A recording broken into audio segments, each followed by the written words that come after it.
Lahore central jail में 23 मार्च 1931 की शुरुआत किसी और दिन की तरह ही हुई थी। फर्क सिर्फ इतना था कि सुबह सुबह जोर की आंधी आई थी, बहुत तेज।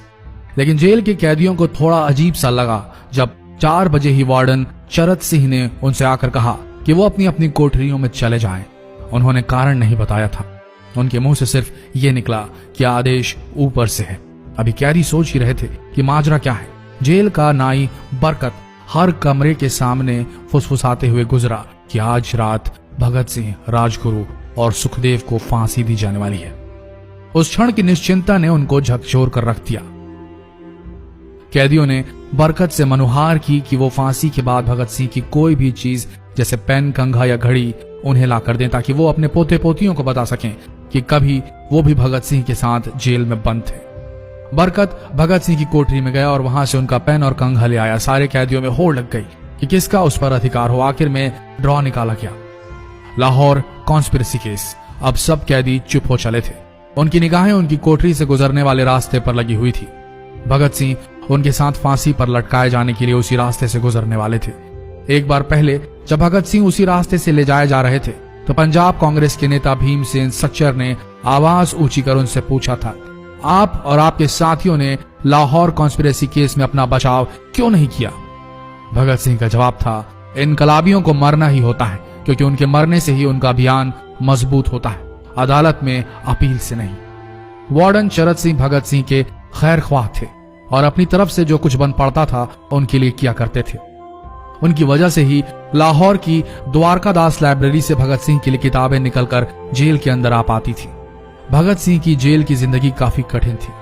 किताबें पढ़ने का शौक हो चला था उन्हें कि एक बार उन्होंने अपने स्कूल के साथी जयदेव कपूर को लिखा था कि वो उनके लिए कार्ल लिब्कनेcht की मिलिट्रिज्म, लेनिन की लेफ्ट विंग कम्युनिज्म और ऑप्टन सिंक्लेयर का उपन्यास द स्पाई कुलबीर के जरिए भिजवाएं। भगत सिंह जेल की कठिन जिंदगी के आदी हो चले थे। उनकी कोठरी नंबर 14 का फर्श पक्का नहीं था, उस पर घास उगी हुई थी।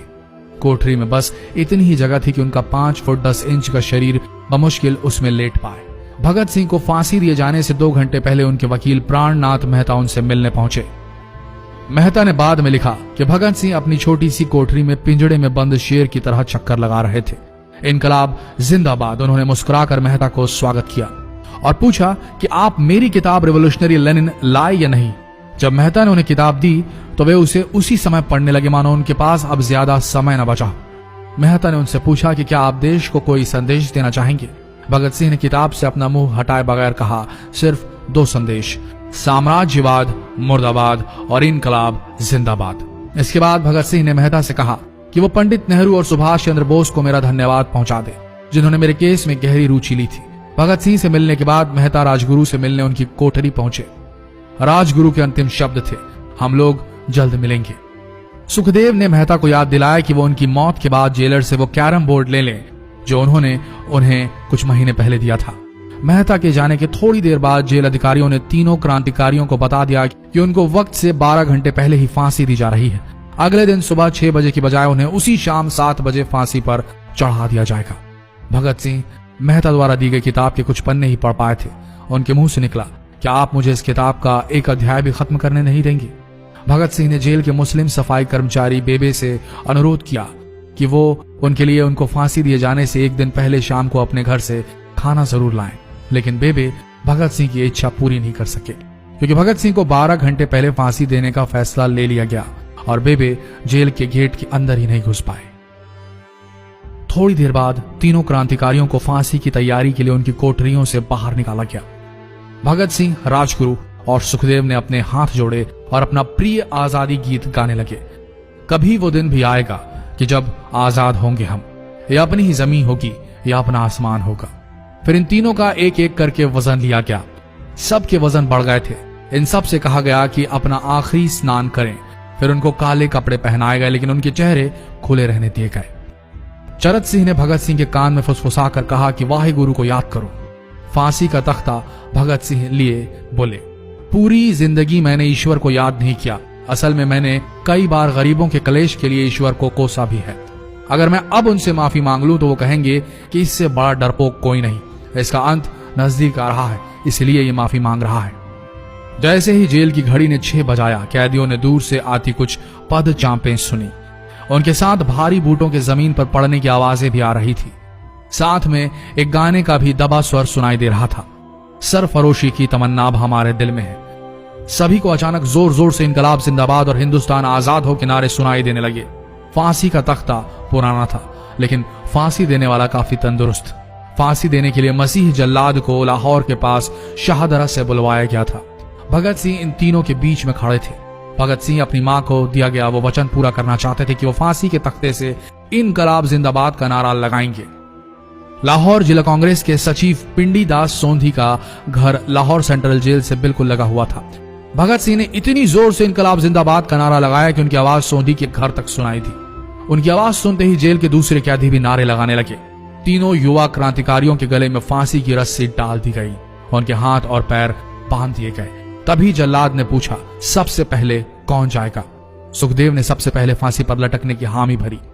जल्लाद ने एक एक कर रस्सियां खींची और उनके पैरों के नीचे लगे तख्तों को पैर मारकर हटा दिया। काफी देर तक उनके शव तख्तों से लटकते रहे। अंत में उन्हें नीचे उतारा गया और वहां मौजूद डॉक्टरों लेफ्टिनेंट कर्नल जे नेल्सन और लेफ्टिनेंट कर्नल NS सोंधी ने उन्हें मृत घोषित किया। एक जेल अधिकारी पर फांसी का इतना असर हुआ कि जब उससे कहा गया कि वो मृतकों की पहचान करें तो उसने ऐसा करने से इनकार कर दिया। उसे उसी जगह पर निलंबित कर दिया गया अंग्रेजों द्वारा।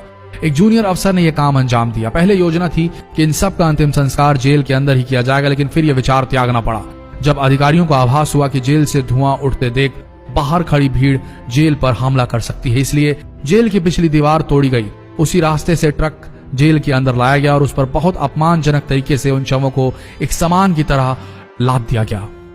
पहले तय हुआ था कि उनका अंतिम संस्कार रावी के तट पर किया जाएगा, लेकिन रावी में पानी बहुत ही कम था, इसलिए सतलज के किनारे शवों को जलाने का फैसला लिया गया। उनके पार्थिव शरीर को फिरोजपुर के पास सतलज के किनारे लाया गया। तब तक रात के 10 बज चुके थे। इस बीच उप पुलिस अधीक्षक कसूर सुदर्शन सिंह कसूर गांव से एक पुजारी जगदीश अचरज को बुला लाए। अभी उनमें आग लगाई ही गई थी कि लोगों को इसके बारे में पता चल गया। जैसे ही ब्रितानी सैनिकों ने लोगों को अपनी तरफ आते देखा, वो शवों को वहीं छोड़कर अपने वाहनों की तरफ भागे। सारी रात गांव के लोगों ने उन शवों के चारों ओर पहरा दिया। अगले दिन दोपहर के आसपास जिला मजिस्ट्रेट की दस्तखत के साथ लाहौर के कई इलाकों में नोटिस चिपकाया गया, जिसमें बताया गया कि भगत सिंह, सुखदेव और राजगुरु का सतलज के किनारे हिंदू सिख रीति से अंतिम संस्कार कर दिया गया है। तो ये थे भगत सिंह की जिंदगी के वो 12 आखिरी घंटे। आशा करते हैं इस वीडियो में सुनाई गई ये कहानी आज युवा पीढ़ी के दिलों में मर चुके देशभक्ति को जगाने में कामयाब होंगे। जितना हो सके इस संदेश को पूरे देश में पहुंचाएं। इस वीडियो को शेयर करें फेसबुक पर, व्हाट्सएप पर, और हो सके तो इस पेज को फॉलो करें ताकि ऐसे ही वीडियोस आप तक सही समय पर पहुंच सके। मिलते हैं अगले वीडियो में, तब तक के लिए आप सबका धन्यवाद।